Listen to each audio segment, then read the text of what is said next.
sois béni dans le nom de notre Seigneur Jésus-Christ. Ce matin, j'ai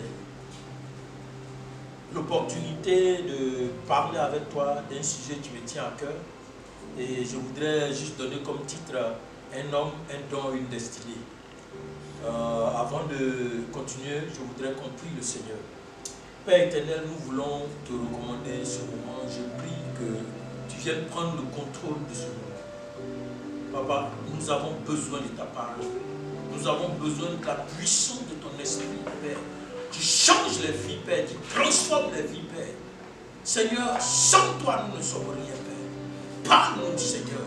Envoie-nous ton esprit, Seigneur Dieu. Positionne-nous, roi de gloire. Conduis-nous, oh notre Dieu, afin que nous atteignions, Seigneur, les standards parfaits que tu as établis pour nous. Merci, Seigneur, pour quelqu'un qui, roi de gloire, Seigneur, est dans le besoin, qui, Seigneur Dieu, se cherche, Père. Pour quelqu'un, roi de gloire, qui n'arrive pas à s'orienter, Père. Parce qu'au travers de ce message ce matin, tu lui donnes l'orientation qu'il faut. Merci, notre Dieu. Nous savons que tu es le divin architecte de nos vies, que tu es celui qui conduit nos vies parfaitement à destination. Interviens au nom de Jésus. Seigneur, je suis ton serviteur, interviens. Utilise-moi comme un canal. Et ce que tu as mis sur mon cœur, ce que tu as mis dans ma bouche, donne-moi de le délivrer avec l'onction, avec l'autorité, avec la puissance du Saint-Esprit. Merci, notre Dieu. Au nom de Jésus. Amen. J'ai dit donc tantôt que nous allons parler d'un sujet qui me tient à cœur. J'ai donné comme titre un homme, un don, une destinée. Je voudrais déjà, avant de commencer, vous dire que je ne prétends pas qu'un don construit une vie. Mais je veux dire qu'un don est important dans l'établissement, dans l'élaboration d'une destinée. Le don est important dans l'élaboration, dans l'établissement d'une destinée. Pourquoi? Dieu ne fait rien en vain. Quand Dieu accorde un don, il y a toute une vision, il y a toute une stratégie de Dieu derrière ce don-là. Alléluia. Nous allons pour cela prendre l'histoire de Joseph dans le livre de la Genèse, Genèse au chapitre 37. Et nous lisons à partir du verset, nous prendrons le verset 2. La postérité de Jacob. Voici la postérité de Jacob. Joseph, âgé de 17 ans, faisait paître le troupeau avec ses frères. Cet enfant était auprès des fils de Bila et des fils de Zilpa, femme de son père. Joseph rapportait à leur père leurs mauvais propos. Israël aimait Joseph plus que tous ses autres fils, parce qu'il l'avait eu dans sa vieillesse. Il lui fit une tunique de plusieurs couleurs. Ses frères virent que leur père l'aimait plus que tous, et ils le prirent en haine. Ils ne pouvaient lui parler avec amitié. Joseph eut un songe, et il le raconta à ses frères, qui le haïrent encore davantage. Il leur dit: écoutez ce songe que j'ai eu. Nous étions à lier des gerbes au milieu des champs.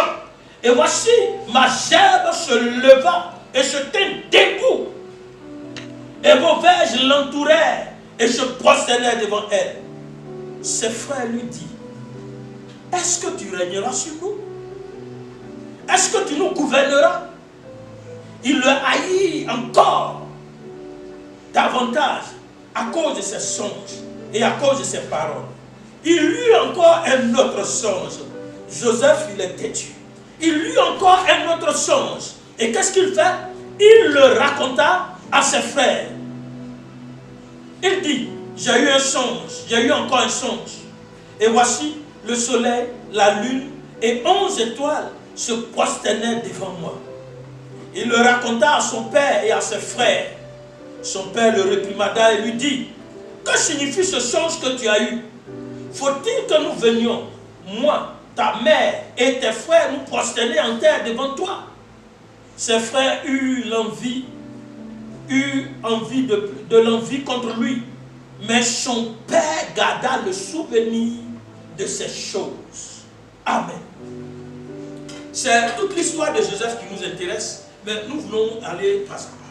Voici Joseph, un homme qui naît dans une famille de 12 garçons, puisque nous savons après que Benjamin est né, tout ça, de 12 enfants, 12 garçons, parce qu'il y avait des filles, et il est le 11e.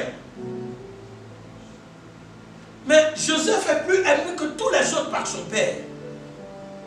Son père le traite de manière favorable, et sans savoir causer une situation de haine vis-à-vis de lui. Mais ce n'est pas là la chose la plus importante. C'est que Joseph a déjà une destinée établie par Dieu. Comme toi et moi, nous avons une destinée qui est établie par Dieu. Notre Dieu est un Dieu de plan et de but. Quand nous venons sur la terre, Dieu nous envoie avec une mission. Cela va constituer notre destinée. Et qu'est-ce qu'il fait? Il nous donne l'équipement nécessaire pour accomplir cette mission. Joseph reçoit les premiers éléments de sa destinée. Et là, ce sont ces songes-là que Joseph reçoit. Et dans ces songes, il est comme celui-là qui rassemble ses frères, son père et tout le monde autour de lui. Il est comme le maître, il est comme le chef. Ce que les hommes ne veulent pas accepter. Mais vous voyez, si vous avez une destinée tracée par Dieu, quelles que soient les circonstances, quelles que soient les situations qui vont se présenter, si vous avez une destinée tracée par Dieu, personne ne pourra la contrecarrer. Personne ne pourra la contrarier. Alors ses frères se sont pris de haine pour lui. Et quand nous continuons à lire l'histoire de Joseph, on voit qu'il allait paître le troupeau de son père avec ses frères. Et un jour, Joseph était resté à côté de son père. Et ses frères, qu'est-ce qu'ils ont fait? Ils sont allés paître plutôt le troupeau. Alors son père lui a dit, Joseph, lève-toi, va voir tes frères, va voir comment ils se portent. Quand Joseph est arrivé en présence de ses frères, ils ont vu là l'occasion rêvée, n'est-ce pas, de se venger de ce morpion qui fait des songes, où il est leur patron.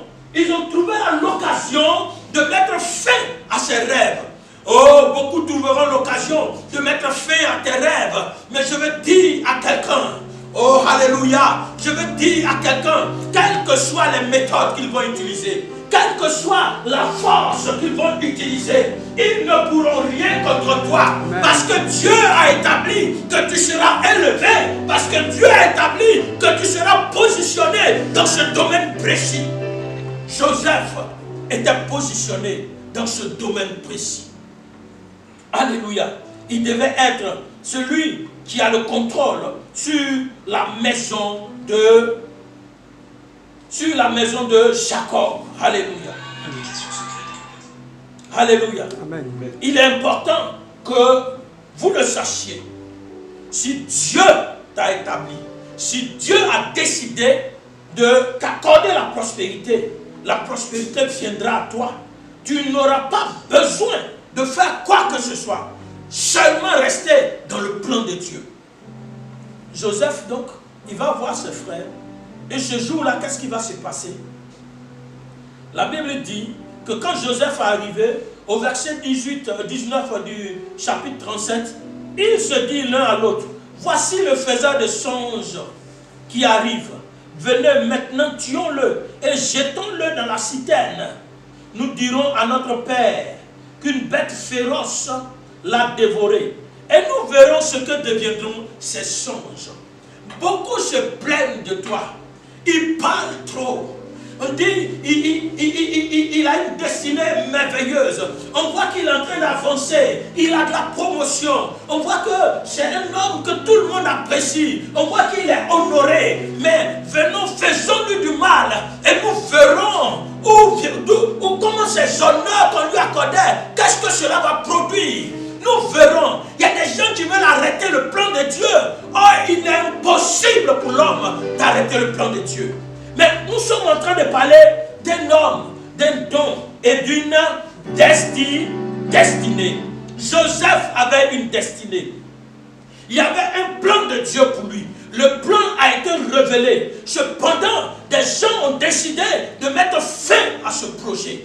Mais la Bible dit dans le livre de Romains que Dieu fait concourir toutes choses au bien de ceux qui l'aiment et qui sont appelés selon son dessein. C'est-à-dire qui sont appelés pour réaliser le projet divin. Oh frère, soeur, tu es appelé à réaliser un projet divin. Et Dieu travaille dans le secret. Même si tu ne le vois pas, même si tout paraît sombre, je vais t'encourager à t'attendre à Dieu, à t'attendre à l'Éternel. Mais si tout paraît comme contraire à ce que tu as reçu de la part de Dieu, ne t'inquiète pas. Souvent, Dieu utilise des lignes courbes pour pouvoir accomplir certaines choses qui pour nous pourraient passer par la ligne droite. Voilà pourquoi il a pris Israël. Au lieu de faire passer Israël directement par une voie qui lui permettait en 40 jours d'entrer dans les territoires promis, il va faire passer Israël 40 ans dans le désert. Pourquoi? Parce qu'il a voulu forger Israël. Il a voulu travailler Israël pour qu'Israël entre dans sa destinée. Joseph va passer par ce tamis-là. Il sera vendu. Il sera vendu. Et après avoir été vendu, Joseph va se retrouver dans la maison de Potiphar. Oh, alléluia. Alléluia. Amen. Il va se retrouver dans la maison de Potiphar. Alors, Dieu va faire grâce à Joseph. La Bible dit que Joseph a dû descendre en Égypte et Potiphar, officier de Pharaon, chef de la garde, des gardes égyptiens, l'acheta. Dieu ne fait pas descendre Joseph n'importe où, puisqu'il a un projet, il a un plan. Il dit à envoyer Joseph et il donne l'ordre à Potiphar. Il dit Potiphar, tu dois acheter cet esclave-là afin que mon projet, mon plan, mon programme se réalise. Alors Potiphar prend Joseph et il le met dans sa maison. La Bible dit que Joseph a habité dans la maison de son maître. Et qu'est-ce qui se passait? On dit, son maître vit que l'Éternel était avec lui et que l'Éternel faisait prospérer les choses entre ses mains. Tout ce qu'il entreprenait, l'Éternel le faisait prospérer. Regarde, même dans l'esclavage, souvent, même dans le puits, même dans la disette, Dieu te fait prospérer. Nous ne lisons pas suffisamment la vision de Dieu pour nous et nous abandonnons. Vous voyez, il y avait dans une ville appelée Bethléem, Naomi et son mari Elimelech qui étaient dans la maison du pain. Et à cause d'une famine, ils ont décidé de partir sans lit dans les lignes. Malheureusement pour eux, ils étaient riches, mais beaucoup sont morts. Et Naomi est devenue malheureuse. Joseph est resté là. Joseph n'a pas bougé. Il était chez Potiphar. Et Dieu a commencé à le faire prospérer. Mais même dans la maison de Potiphar, Joseph va avoir des problèmes.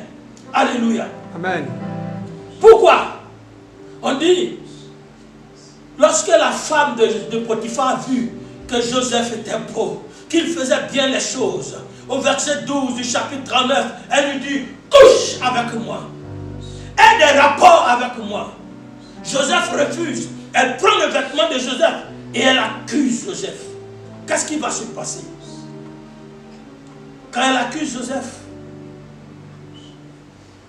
on le met en prison. Et c'est là que ça devient intéressant. Un homme, il se construit par des épreuves.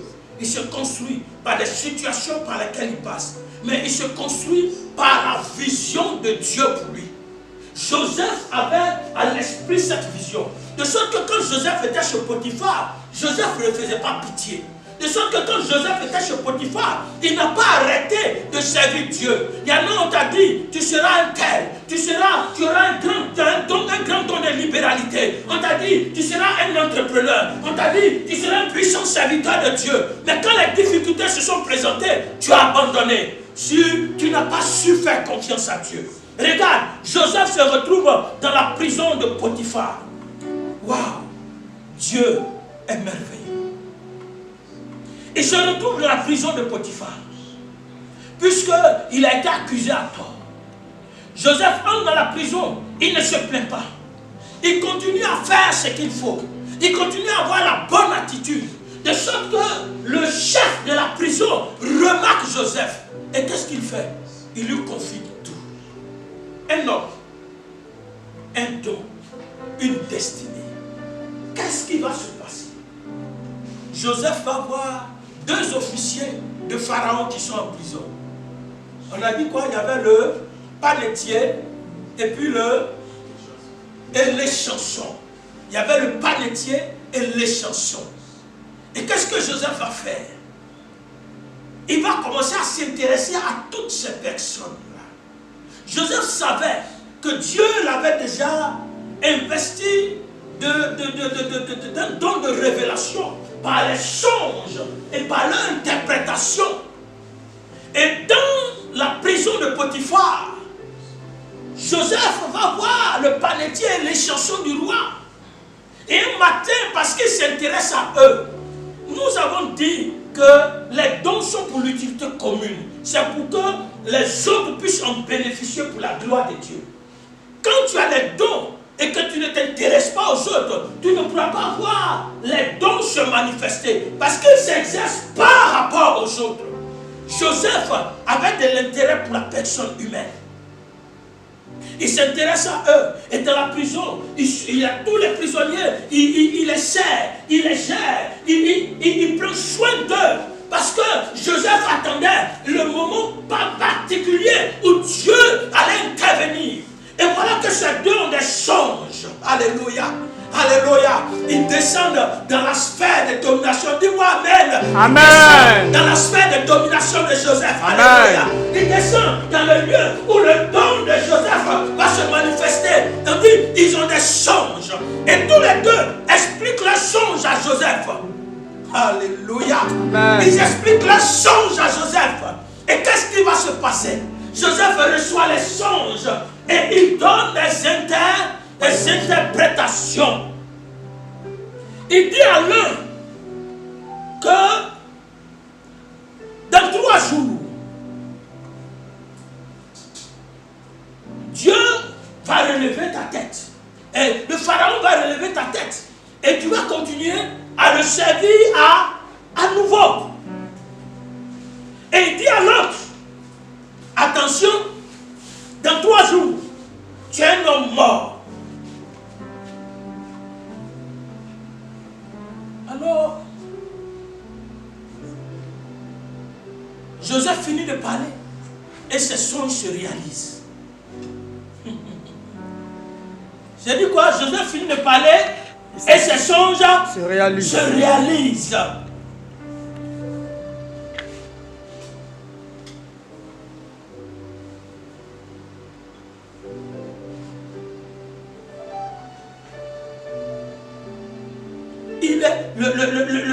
Comment on appelle ça? Le chanson est rétabli dans sa il est rétabli dans sa position. Et le panetier est pendu. Joseph est encore en prison. Le songe, ce don-là, le songe et son interprétation, ce don de Joseph-là va permettre à Joseph de servir ces personnes. Mais en les servant, peut-être que Joseph ne savait pas qu'il était en train de s'ouvrir la voie à lui-même. Je lisais une illustration qui disait le don spirituel, c'est un peu, surtout les dons de l'esprit ou le mouvement de l'esprit, c'est un peu comme je suis un canal asséché. Et tout est asséché autour de moi. Et puis il arrive que Dieu ouvre les femmes. Et puis je commence à baigner dans sa grâce. Les dons, les capacités se manifestent. Mais quand ils se manifestent, pendant que tous les bords sont en train d'arroser et que tout verdit, moi aussi, je me restaure, je me renouvelle. Parce que l'eau qui passe dans la canalisation, ça enlève toute la saleté et ça rend la canalisation propre. Alléluia. Amen. Joseph était en train de faire son ascension. Il a fait ce qu'il avait à faire. Il a servi Dieu en expliquant. Il a servi Dieu par sa capacité à rendre service, il a fait tout ça. La Bible dit, après le départ de les chansons, il y a eu 2 ans. Est-ce qu'on s'est demandé comment Joseph a vécu pendant ces 2 ans?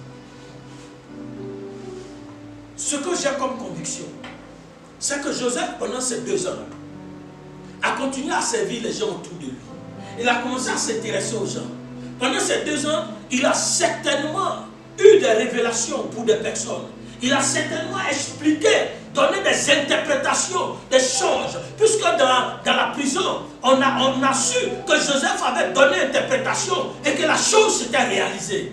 Pendant les 2 ans, Joseph était connecté à l'Esprit de Dieu et il travaillait pour Dieu dans la prison. Alléluia. C'est un peu comme Paul et Silas dans les Actes des Apôtres. Ils étaient en prison, mais ils ont continué à louer le Seigneur. Ils ont continué à prêcher la bonne nouvelle du royaume. La Bible dit qu'une nuit, pendant qu'ils étaient en train de louer le Seigneur, qu'est-ce qui s'est passé? Les fondements de la prison ont été ébranlés. Toutes les portes de la prison se sont ouvertes. Et après ça, qui a été converti? Le geôlier de la prison a été converti. Je vais te dire une chose, Joseph n'était pas arrêté à regarder, mais il continuait à servir Dieu. Il continuait à mettre ce qu'il avait reçu de Dieu au service des hommes dans cette prison. Parce qu'en tout lieu, quand nous avons reçu un don de la part de Dieu, en tout lieu où nous nous trouvons, nous devons pouvoir le mettre au service des autres. C'est ce que Joseph a fait. 2 ans après, parce que Dieu était en train de finir un travail qu'il avait à faire dans cette prison. 2 ans après, ma Bible me dit que Pharaon a eu un songe. Alléluia. Alléluia. Amen. On dit Pharaon a eu un songe. 2 ans après. Au chapitre 41, on dit au bout de 2 ans, Pharaon a eu un songe. Et voici, il se tenait près du fleuve. Et voici 7 vaches belles à voir et grasses de chair montaient hors du fleuve et se mit à paître dans la prairie. 7 autres vaches laides à voir maigres en chair montaient derrière elles hors du fleuve et se tinrent à leur côté sur le bord du fleuve. Les vaches laides à voir et maigres de chair mangeaient les 7 vaches belles à voir et grasses de chair. Et Pharaon s'éveilla. Il a fait le songe 2 fois. Quand Pharaon s'est réveillé le matin, il avait l'esprit agité. On a appelé tous les magiciens. Les magiciens qui étaient là au temps de... Qui seront là après au temps de... Comment ils s'appellent? De Moïse. On a appelé tous ces magiciens-là pour venir interpréter. Ils ont tout fait. Ils ont fait leur enchantement, tout. Ils disent, ça là, ce n'est pas un homme qui puisse expliquer ça. C'est trop grand pour nous. Ça doit venir de Dieu. Alors, qu'est-ce qui va se passer? On va appeler, les chansons vont se souvenir qu'il y a un homme, tu as un don exceptionnel d'interprétation des songes. Alléluia. Amen. Il va se souvenir qu'il y a un homme qui a un don exceptionnel d'interprétation des songes. C'est comme ça que Dieu va faire que quelqu'un va se souvenir de toi. Amen. Alléluia. Parce que tu l'as servi. Quelqu'un va se souvenir de toi et une porte va s'ouvrir. Alléluia. Amen. Une porte va s'ouvrir. Je voudrais parler à quelqu'un ce soir. Je me souviens, une fois on était dans une cité là, où je n'étais pas encore marié. Et puis, tard la nuit, il y a une jeune fille qui était agitée. Aux environs de minuit, on est venu m'appeler pour prier pour elle. Je suis allé, j'ai prié et l'agitation s'est arrêtée. Alors, quelque temps plus tard, il y a eu un autre cas encore dans la cité. On a dit, allons-y appeler Emmanuel, il va le faire. Ce jour-là, quand ils sont venus, j'étais assis, on dit, ah, elle est tombée, il y a l'esprit qui la fatigue. Parce que j'avais cette grâce. Cette fois-ci, je n'ai pas bougé. J'ai dit à celui qui est venu me voir, j'ai dit, va, quand tu retournes, la chose s'arrête. La personne est partie, elle vient dire non, elle s'agite encore. Je dis non, retourne. Quand la personne est retournée, l'agitation a pris fin. La personne a été délivrée. Parce que quand tu utilises un don de Dieu, tu mets Dieu en lumière, mais Dieu te met en lumière. C'est pour cela qu'un homme, normalement, un homme qui a le don de Dieu, un homme qui a reçu les grâces de Dieu et qui le met au service, il en est aussi le bénéficiaire. Sa destinée est liée à ce que Dieu lui accorde comme don. Naturellement, il faut vivre dans la sanctification. Naturellement, il faut se laisser orienter par Dieu. Mais le don est quelque chose de merveilleux. Et Joseph l'a compris. Et il a utilisé son don à bon escient. Daniel l'a compris. Et il a utilisé son don à bon escient. Alléluia. Amen. Un homme, un don, une destinée. Regardez comment ce don-là va permettre à la destinée de Joseph de se réaliser. Tu liras certainement l'histoire de Joseph plus tard. Mais regarde comment ce don va permettre à la destinée de Joseph de se réaliser. On appelle Joseph. Et on dit à Joseph, Pharaon a eu un songe. Et personne ne peut l'expliquer. Mais comme tu as déjà expliqué un songe, on t'a appelé, on le nettoie, on le rase, on l'habille proprement. Et puis on dit, viens expliquer le songe du Pharaon. Pharaon donne son songe. Pendant que tous les sages, les magiciens d'Égypte n'ont pas pu expliquer le songe pendant des jours, Joseph reçoit le songe de Pharaon et en une fraction de seconde, parce que c'est un don qu'il a reçu de Dieu. Alléluia. Amen. Comme s'il faisait des recherches. En quelques minutes, qu'est-ce qu'il fait? Il explique le songe de Pharaon. Alléluia. Amen. Et regarde comment l'explication du songe de Pharaon va le propulser dans sa destinée. Joseph dit, en réalité, le songe là, il y aura 7 années d'abondance. Je ne lis pas, tu liras chose. Il y aura 7 années d'abondance. Mais après les 7 années d'abondance, viendront 7 années de famine. De sorte qu'on aura oublié les 7 années d'abondance. Il donne d'abord l'interprétation. Et puis il accorde, il donne une parole de sagesse. Au verset 33 du chapitre 41, il dit maintenant que Pharaon choisisse un homme intelligent et sage et qu'il le mette à la tête de l'Égypte. Et que Pharaon établisse des commissaires sur le pays pour lever 1/5 des récoltes de l'Égypte pendant les 7 années d'abondance. Qu'il rassemble tous les produits de ces bonnes années qui vont venir et qu'il le fasse sous l'autorité de Pharaon. Des amas de blé, des approvisionnements dans les villes et qu'il en ait la garde.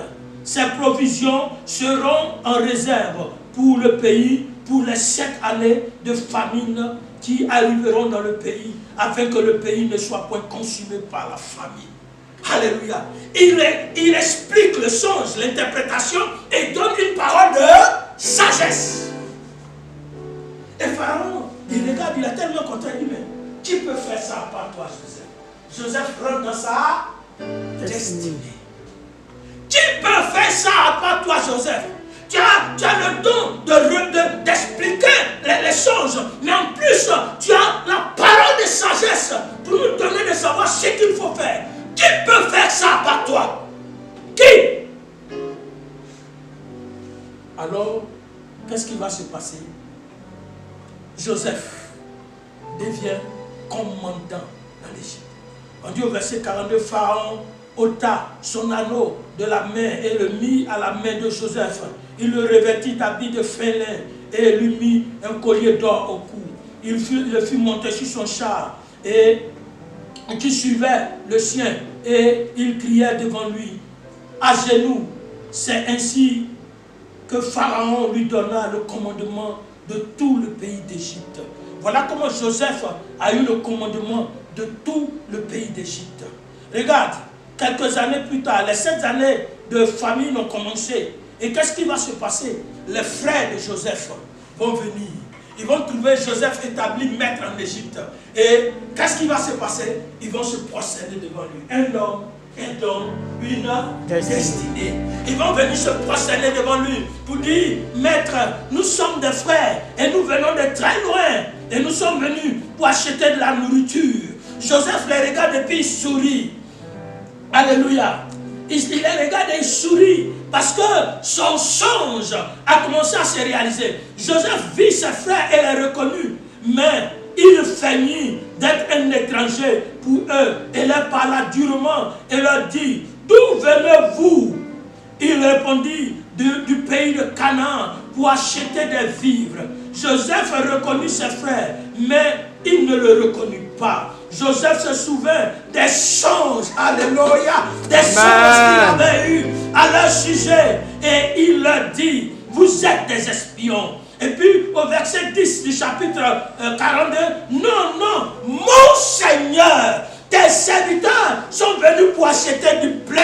Ils appellent Joseph qui? Mon Seigneur. Alléluia. Amen. Tes serviteurs sont venus pour acheter du blé. Voilà ce qui se passe. Plus tard, nous voyons que Joseph les reçoit. Et ils viennent tous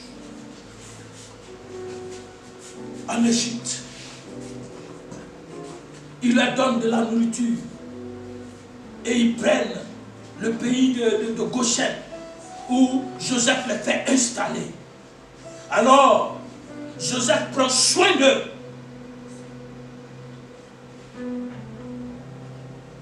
Joseph veille sur eux. Il les protège. Parce qu'il est le deuxième personnage en Égypte. Il les protège, il les garde. Il veille sur son père.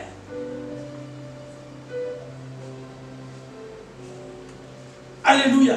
Amen. Il dit, allez-y appeler mon père. Qu'il vienne afin que je prenne soin de lui. Alléluia. Amen. Il faut que vous compreniez. Le don que tu reçois de la part de Dieu est très important. Souvent quand on parle des dons, certains disent non, je suis en train de chercher de la promotion dans mon travail. Qu'est-ce que le don va faire? Le don est une grâce apportée par Dieu, dont l'utilisation te permet d'être agréable à Dieu, de servir Dieu, de répondre aux besoins des autres, mais permet à Dieu de t'arroser à nouveau. C'est pour cela, celui qui a, on donnera encore plus. Mais celui qui n'a pas, même le peu qu'il a, on lui retirera. Quand tu n'exerces pas le don, quand tu n'utilises pas le don pour servir Dieu, quand on ne voit pas la puissance de Dieu se manifester par l'utilisation des grâces que Dieu t'a faites, il va arriver un temps où tu vas te retrouver dans la disette. Les dons de Dieu sont des bénédictions. Les dons de Dieu nous conduisent dans notre destinée. Je voudrais ce matin m'arrêter là pour dire à quelqu'un, si tu as reçu un don de la part du Seigneur, que cela a été révélé, que Dieu te l'a confié en songe, qu'un homme de Dieu est prophétisé sur ta vie, il est important pour toi en tant qu'enfant de Dieu, en tant que chrétien, il est important pour toi que tu travailles à utiliser ce don, à mettre ce don au profit du corps de Christ, à mettre ce don au profit du royaume de Dieu, au profit de tous ceux qui sont autour de toi. Car de l'utilisation et de la manifestation de ce don dépendra certainement un mouvement, une connexion, une action dans ta destinée.